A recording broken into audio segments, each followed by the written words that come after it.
আসসালামু আলাইকুম, জান্নাতুল কিচেনে সবাইকে স্বাগতম জানাচ্ছি। আজ আমি আপনাদের কই তেঁতুলের ভুনা তৈরি করে দেখাবো। তেঁতুল দিয়ে কই রান্না করব। আর এখানে আমি সরিষার তেল দিয়ে করছি রান্নাটা। আর এই রেসিপিটা আপনারা যারা ডায়েট করছেন তারাও কিন্তু খেতে পারেন অনায়াসে। এখানে আমি পরিমাণ মতো সরিষার তেল দিয়ে দিলাম। আর এখানে আমি পেঁয়াজ কুচি দিয়ে দিচ্ছি। এখানে আমি 3টা মিডিয়াম সাইজের পেঁয়াজ নিয়ে কুচিয়ে নিচ্ছি, খুব ছোটো না, একটু বড় বড় সাইজের। এখানে 1 কাপের বেশি আছে, 1.5 কাপের মতো আছে। যেহেতু আমি এটা ভুনা করবো সেই জন্য পেঁয়াজটা একটু বেশি লাগবে।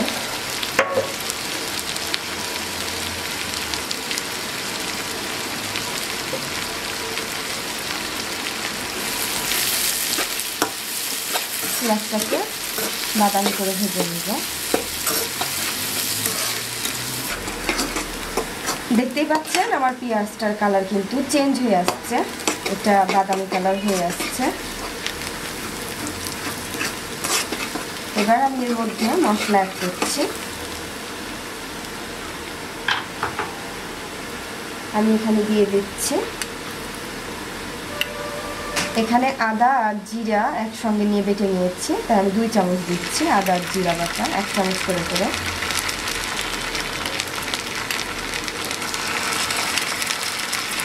দিয়ে দিচ্ছি 1 চামচ পরিমাণ রসুন বাটা।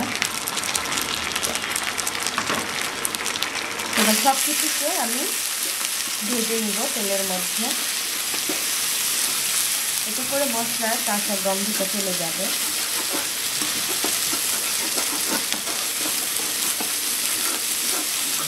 মশলাটাকে আমি তেলের মধ্যে প্রায় 1 থেকে 2 মিনিটের মতো খুব ভালোভাবে ভেজে নিয়েছি। এবার এর মধ্যে আমি পানি অ্যাড করছি মশলাটা কষানোর জন্য।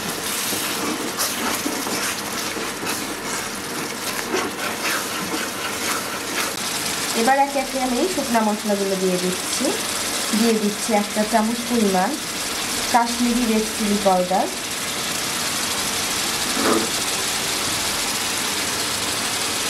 1 চামচ পরিমাণ হলুদের গুঁড়া, দিয়ে দিচ্ছি 1 চামচ পরিমাণ ধনিয়ার গুঁড়া।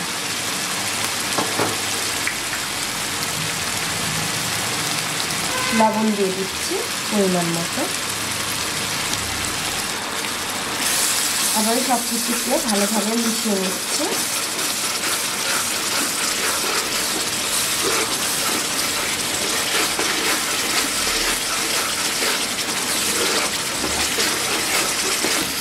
আমার মশলাটা খুব সুন্দরভাবে কষে গেছে, দেখতেই পাচ্ছেন এটার ভিতর থেকে কিন্তু তেল বের হয়ে যাচ্ছে।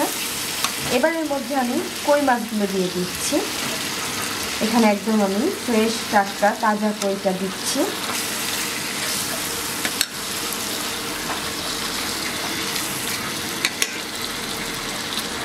এখানে আমি 5টা কই মাছ নিয়েছি।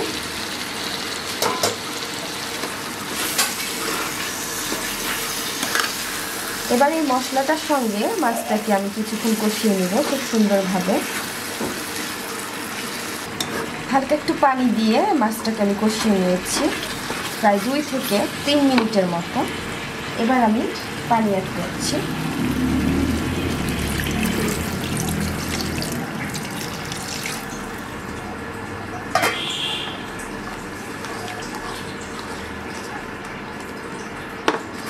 আর এখানে আমি কিছু তেঁতুল নিয়েছি, তেঁতুলটাকে আমি বিচি সহ পানির মধ্যে ভিজিয়ে রেখেছিলাম।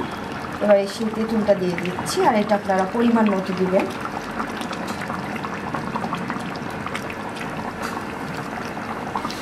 দিয়ে দিচ্ছি 2-3টা কাঁচামরিচ।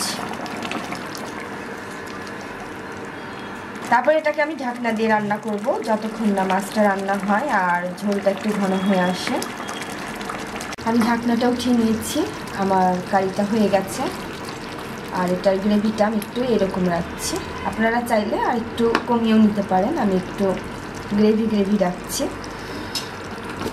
এবার এটাকে আমি চুলা থেকে নামিয়ে নিচ্ছি।